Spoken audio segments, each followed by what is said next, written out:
저도 보면은 의사 선생님이라든가 혹은 그 의학단체에서는 소금 많이 먹지 말라 그래놓고 병원에 가면 그냥 링거부터 꽂고 그렇죠. 먹지는 마세요. 우리가 그냥 찔러줄게. 먹지는 마. 말이 안 되는 거죠, 사실은. 예. 소금이 들어가야지 혈액이 이동이 되거든요.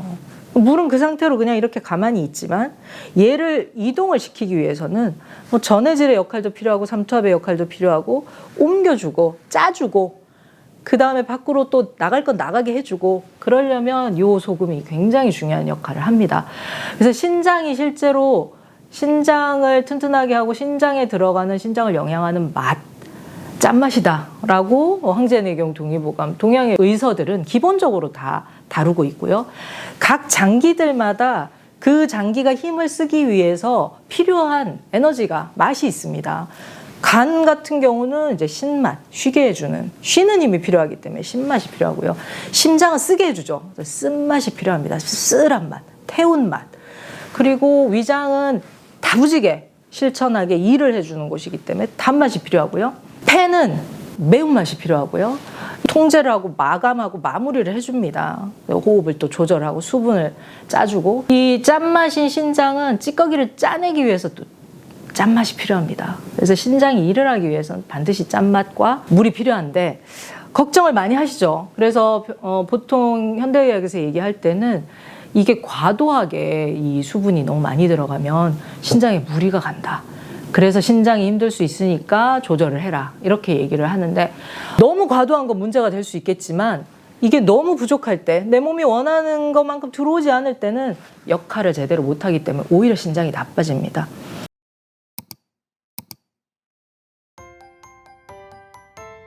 선생님, 소금에 대해서 항상 궁금해하시는 중에 소금 많이 먹으면 신장이 안 좋지 않나요? 라는 질문이 제일 많거든요. 네. 여기에 대해서 좀 견해 좀 부탁드립니다. 네, 신장이 나빠질까봐 소금이 들어가면 신장이 안 좋아질까봐 이제 걱정된다는 분들이 꽤 많으신데요. 물론 신장 쪽에 뭐 진단도 받으시고 현재 투석까지 하고 계신다든가 이런 분들은 치료도 받으시고 하셔야겠지만 신장이 무얼 하나 우리 몸에서 피를 깨끗하게 노폐물을 걸러서 깨끗한 피를 몸으로 돌려주고 찌꺼기는 짜내는 역할을 하잖아요. 그래서 그 사구체 안에 실핏줄과 같은 그 엉켜서 공처럼 무수한 필터들. 그래서 결국은 이제 신장질환이면 혈관질환이다 이런 얘기를 할 정도로 실핏줄들이 일을 해서 깨끗하게 피를 걸러줘야 되는데 그 일을 하려면 수분이 반드시 필요합니다. 수분이 없이 그 일을 할 수 없거든요. 만약에 수분 공급이 안 된다면 막히겠죠. 일을 못하니까. 그래서 이 수분을 배후에서 조정하는 건 또 염분인데 그래서 염분과 수분이 함께 이동을 하면서 적정한 수분과 염분이 있어야지 신장이 일을 제대로 할 수가 있습니다. 깨끗하게 물 청소를 해주는 거죠. 그래서 콩팥은 우리 몸에서 아래쪽, 뒤쪽에 자리하고 있잖아요. 심장은 앞쪽에 이제 위쪽에 자리하고 있죠. 얘는 표현하고 확산을 시키는 화열을 퍼뜨리는 일을 합니다. 심장은 근데 화기에 해당이 되는 거고요. 콩팥은 아래쪽 뒤쪽에 이렇게 안에 있습니다. 수기. 그래서 이 수기는 뭘 하냐? 가라앉힙니다. 가라앉혀서 깨끗하게 만들어 주거든요. 그래서 과거에 우리 어머니들이 물을 이렇게 정한수도 떠놓으시고 단지에 물을 받아가지고 윗물 깨끗한 물을 떠서 쓰시잖아요. 아래에는 여러 가지 중금속들이든 뭐 안 좋은 것들이 다 가라앉는 거죠. 윗물을 깨끗하게 쓰시는데 이 콩팥이 신장이 제일 아래쪽에 위치하면서 온갖 찌꺼기들을 가라앉힙니다. 그리고 거기서 깨끗하게 걸러내는 작업을 하죠. 그래서 그 일을 하려면은 물이 반드시 필요합니다. 그래서 물이 가야 되는데 소금이 없다? 제대로 역할을 할 수가 없는 거죠. 우리 몸의 일정한 염도를 유지하기 위해서도 그렇고 소금이 들어가야지 혈액이 이동이 되거든요. 물은 그 상태로 그냥 이렇게 가만히 있지만 얘를 이동을 시키기 위해서는 뭐 전해질의 역할도 필요하고 삼투압의 역할도 필요하고 옮겨주고 짜주고 그 다음에 밖으로 또 나갈 건 나가게 해주고 그러려면 요 소금이 굉장히 중요한 역할을 합니다. 그래서 신장이 실제로 신장을 튼튼하게 하고 신장에 들어가는 신장을 영양하는 맛, 짠맛이다 라고 황제내경 동의보감 동양의 의서들은 기본적으로 다 다루고 있고요.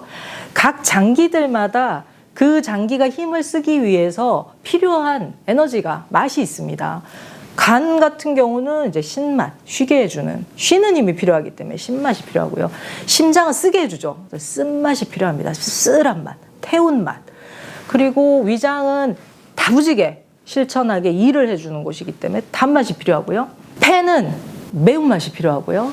통제를 하고 마감하고 마무리를 해줍니다. 호흡을 또 조절하고 수분을 짜주고, 이 짠맛인 신장은 찌꺼기를 짜내기 위해서 또 짠맛이 필요합니다. 그래서 신장이 일을 하기 위해서는 반드시 짠맛과 물이 필요한데 걱정을 많이 하시죠. 그래서 보통 현대의학에서 얘기할 때는 이게 과도하게 이 수분이 너무 많이 들어가면 신장에 무리가 간다.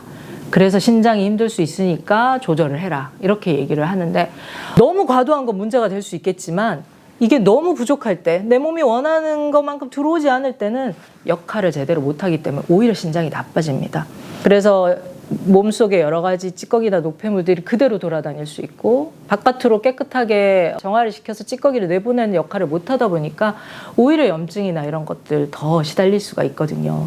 그러면 신장이 안 좋은 분들은 그러면은 어떻게 해야 되는가? 신장이 안 좋은 분들 같은 경우는 뭐 많이 안 좋아서 병원에서 절대 뭐 소금 먹지 마라 하는 분들은 예외고요. 그런 분들은 병원에서 하는 그 치료 방법을 따르시고, 그렇지 않고 내 생각에 조금 나는 안 좋아지는 것 같아, 내지는 우리 가족 중에 그런 병력이 있어, 그래서 고민을 하시는 분들이 있잖아요.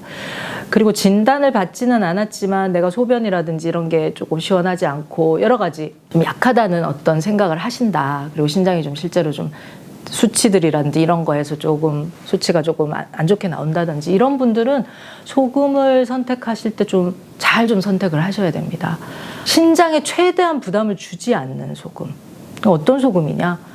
일을 잘 할 수 있는 소금들인 거죠. 그래서 소금 이외에 여러 가지 뭐가 많이 있지 않는 소금이 좀 더 도움이 됩니다.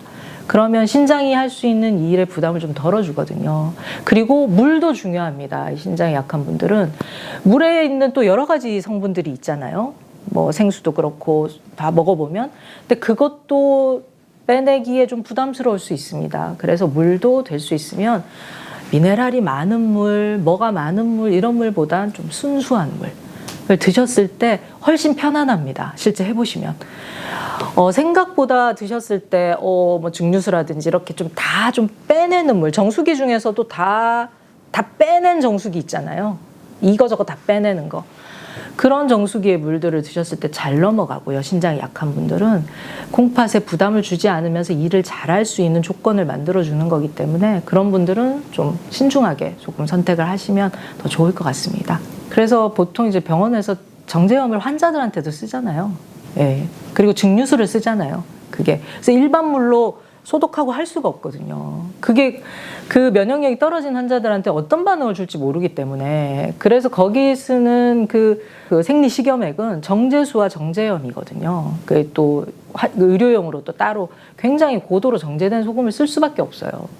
그렇지 않으면은 체액이라든지 이런 밸런스가 다 깨지기 때문에 그걸 감당이 안 되는 거죠.